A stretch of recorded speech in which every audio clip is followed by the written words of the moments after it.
Hello, I'm Adrian. I'm representing my colleagues who've been working on this project from the Birmingham Cancer Network. I think this is the first time I'm going to be on an internet video without drink involved. It's a new one for me. Basically, it's the right healthcare professional in an emergency, initially with cancer. So the background, you know it is when you get a brief. Cancer emergency admissions are taking too many bed days, go to this hospital, find a team to work with and fix it. And that was basically what it was.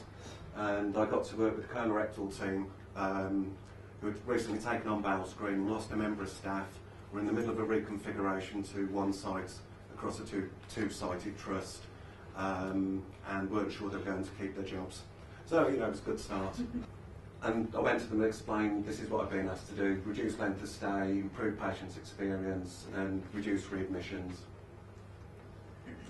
So I analysed 3 years worth of data, went and got the notes for 20% of the emergency admissions over a 2-year period and went through them, and basically did a benchmarking exercise with the clinical team that CNS and just sense checked it. And we had an average length of stay of 20 days, a median length of stay of 13 days, and a readmission rate of 28%. 50% of the patients who were treated, there was no codable intervention. And we had a similar set of figures for upper GI as well, who were the fallback team in case things went wrong. The most interesting thing was the reasons for presentation were disease progression and symptom control. And most of the people who came in had a performance status of 1 or 2, so they didn't really need to be in hospital. And there were very few serious other reasons for presentation. So essentially, the emergency admission as a patient, admitted to an assessment unit, they had a whole series of tests. They were transferred to a general medical or elderly care ward. Because they've got the label of cancer, they had more observations, tests, repeat x-rays and MRIs and imaging, and a long stay for something which was just basically symptom control. And unfortunately, we had patients dying in hospital who didn't need to be dying in hospital. There was a worst example was there was a lady who stayed 150 days. They found out she had secondary cancer on top of a primary cancer. It took them 50 days to tell her. And then they planned a palliative care package to discharge her. The consultant missed her on a ward round, and then she stayed in hospital doing daily bed exercises until her family kidnapped her and took her away, just took her off the ward. And there was a gentleman who came in 13 times in a month. He had UTIs, bypassing catheter, and adverse reaction to DEX that was taken for his prostate cancer, but no community support, no follow-up, no outpatients, because nothing was joined up. So essentially we had patients spending up to 3 weeks as an inpatient following the emergency admission, with all the attendant problems, family visiting, care packages of care breaking down. It was a nightmare. So we did a process map. What were the reasons for admissions? How did it get in there? So that's 22 feet and about 5 different lines. And what we discovered was, for each patient, there wasn't really a common theme. We couldn't find an 80-20 rule. So how do we design a pathway around it? And I mean, do you design a pathway for every eventuality? That's not particularly lean thinking. So when we sat down, we just thought, how do you introduce it? How do you comply against it? How do you change a pathway that complex if something changes clinically or a new guideline comes out? So we just went simple. Could we get IT to send an email to the smartphones that the CNSs carried if a cancer patient admitted? And if so, how long would it take us to do that? And could the CNS then go and triage the patient and pull them into the relevant team? And if it wasn't cancer related, give them to palliative care or give them to general medicine and say, it's not cancer, we've checked on it, but if you need our input, give us a call. So the CNSs jumped at the chance to do this. They agreed. They expected it to take 3 or 4 months to be put in place. It took 2 days.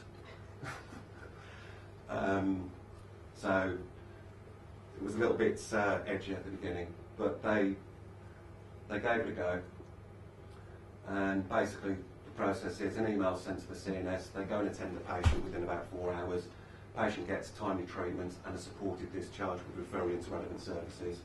For the patient, the comments that were coming back was that they were pleased to see the CNS. They didn't have to wait for a relative to phone to say they were on the ward, and they felt quite reassured that their CNS knew that they were in hospital without anybody having to tell them. So the main things that came out of it is average time in hospital reduced from 2 weeks to 4 or 5 days. Most patients stay 24 to 48 hours. Carers, relatives have less disruption. In the first 9 months of running it, we didn't have any breakdowns in packages of care, and people got back home in a timely and supported manner. And that's the benchmark I did a few months ago across the 4 main tumour sites. So colorectal has dropped by 13 days, upper GI has dropped by, maths has gone 9 days, lung by 8, and urology has dropped by 3. Which for urology is quite a significant drop because it's a difficult one to work with. We did this using a normal 9 to 5 service.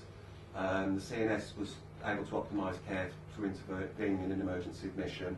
Because it intervened earlier, the workload was less, which meant the patient could get out quicker with less complications.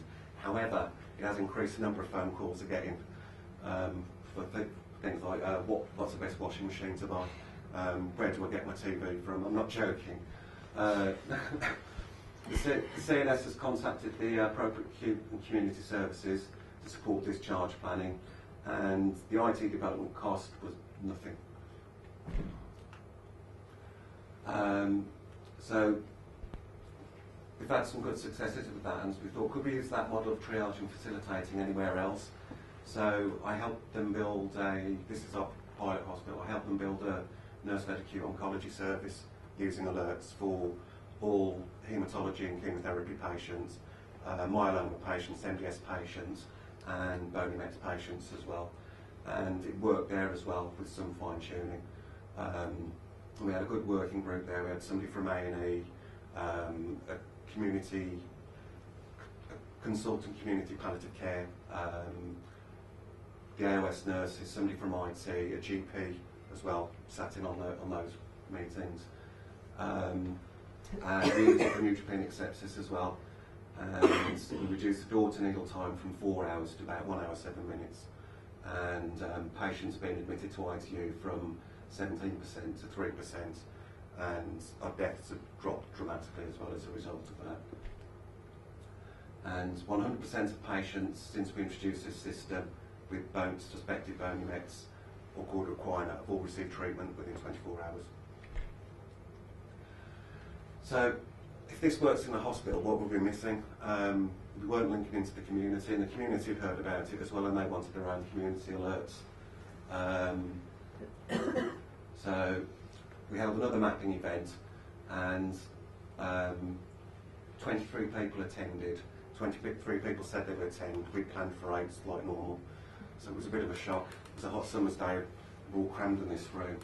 But it was apparent that a number of the services, this was the first time in 2 years of working that they'd sat down and spoke to each other. Nobody at all was clear how things moved between them. District nurses didn't always know when their patients were admitted or discharged. Referrals were made along traditional routes. There were services available in the community that the community teams weren't available, didn't know about. And even at the end of the event, there was still a lot of unanswered questions. So all community teams now have access to the acute clinical data archive and Somerset for cancer patients. There's an agreement by the community team that the CNSs and A&E staff can access their systems, so things are closing up. And hospice at home, the community matrons, district nurses and GPs have identified that they want alerts for their patients who are admitted and discharged, and that will allow them to plan care and intervention appropriately. The problem with this is the more people that are alerted, the more complex it gets, and the danger is that everybody attends, or worst case scenario, nobody does, as has happened recently in the news when things went wrong. So the solution is, for the community alerts, it will go to a single point of access team, and they will know who's involved in the hospital, and they will make the appropriate decision about who's involved in the community, and then let the hospital teams know. So for this, patients often feel abandoned at discharge, so we're hoping to fix that. And patients can feel that various teams and hospitals are unaware of each other's involvement, and this happens a lot. People get visited when their relatives in hospital, and it doesn't inspire a great deal of faith. So this is the core team, and we've rolled it out across all of the acute providers in the network, population of 1.8 million, for known cancer patients, for acute oncology service patients. 2 other trusts are vertically integrating their community teams, so there's a chance for that to be used across the network. And as a built-in house, there's no additional cost. And as it came out of a national improvement project, we've been able to share the learning across the NHS, and we've been approached by the Isle of Wight, Glasgow, Stafford,